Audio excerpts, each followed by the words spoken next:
자, 지금 국민의힘의 권성도 원내대표가 입장을 냈는데요. 공수처 무리한 현직 대통령 체포 시도를 자제하라.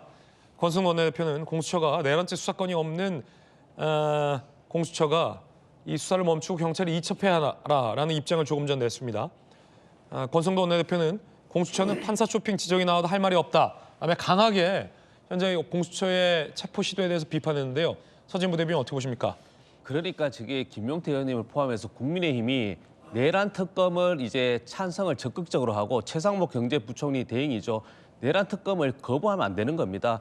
그리고 저는 이제 법조인이 아니기 때문에 공조본, 즉 공수처 단독이 아니라 경찰과 특수단이 함께했기 때문에 저는 가능하다 그렇게 판단했고요. 제가 예전에 매번 얘기했던 게 정치의 사법화라고 매번 저희들이 비판했지 않습니까? 그러나 포스트 계엄 이후에는 자꾸만 이제는 사법의 정치화, 사법의 행정화가 된다.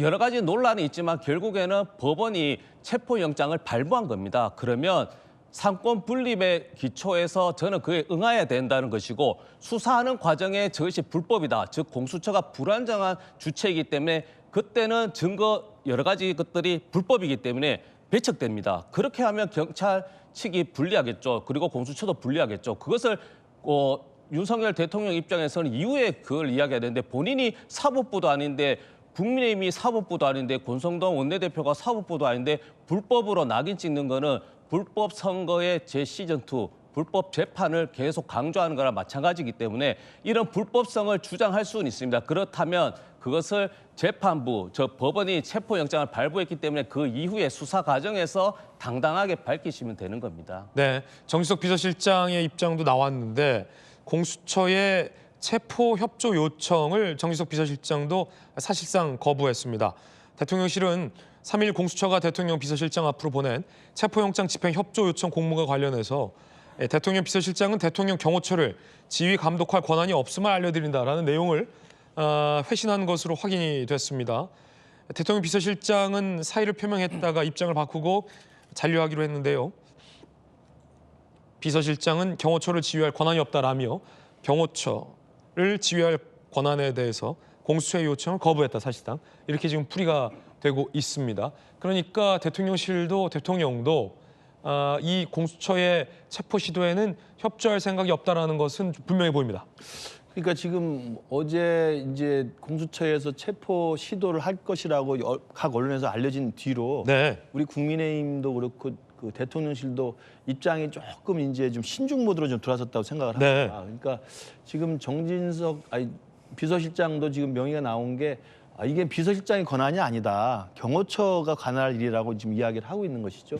그러니까 형식적으로는 협력하지 않겠다는 것입니다만 내적으로는 신중 모드로 가는 걸로 보이고요. 그다음에 권성동 원내대표도 입장을 냈습니다만 공수처의 체포 집행을 좀 자제해달라는 이야기입니다. 그렇기 때문에 권영세 비대위원장은 조금 더 유연한 태도를 갖고 있다고 그렇죠. 알고 있고요. 그래서 지금 상황에서는 제일 중요한 게 무엇보다도 전하 김용태 의원이나 이러한 갈등과 혼란의 불씨가 되는 것을 빨리 마무리하는 게 중요하고 불상사가 없어야 되는데 제일 중요한 건 대통령께서 이 공수처의 출석 요구에 당당하게 임하면 여기까지 올 상황이 아니었거든요.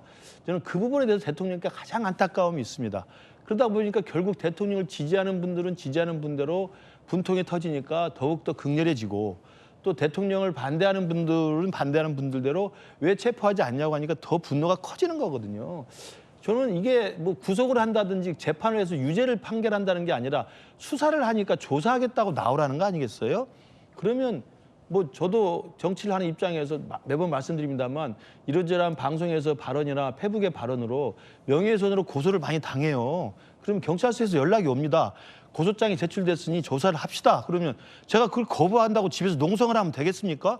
예, 그럼 이런 일정을 찾아가지고 서로 좋은 날짜에 만나서 가서 제가 해명하고 제가 당당하고 입증이 가능하기 때문에 다 무혐의로 나오게 되어 있습니다. 당당하면 그렇게 하는 거예요. 저는 그런 의미에서 우리 윤석열 대통령께서 정말 검찰 출신이고 법조인 출신이고 공정과 상식을 내세워서 대통령이 되셨으면 지금의 이 상황에서는 본인이 당당하게 조사에 임하고 조사에 가서도 당당하게 자기 주장을 펼치고 그렇게 마지막까지 자기 모습을 당당한 모습을 보여주는 것이 순미일관한 것이지 계엄을 선포할 때는 당당하게 하고 또 탄핵 절차가 진행돼서 국회에서 표결할 때는 또 갑자기 대국민 담화에서 당당하게 싸우겠다 해놓고 막상 영장이 채초되니까 은둔하면서 관저에서 머물면서 자기 지지자들을 앞세워가지고 사실은 뒤에 숨는 꼴 아니겠습니까? 왜 그런지 저는 이해가 되지 않고요.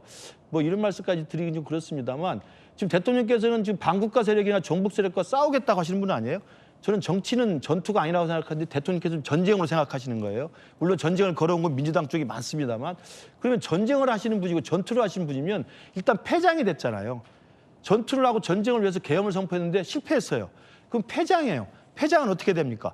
당당해야 됩니다. 자기가 전쟁을 했는데 결국 억울하게 졌다 하더라도 패장으로서 당당한 모습을 잃지 않아야지 패장이 되는데도 은둔해서 자기 부하들 앞세워서 숨어 있는 게 말이 됩니까?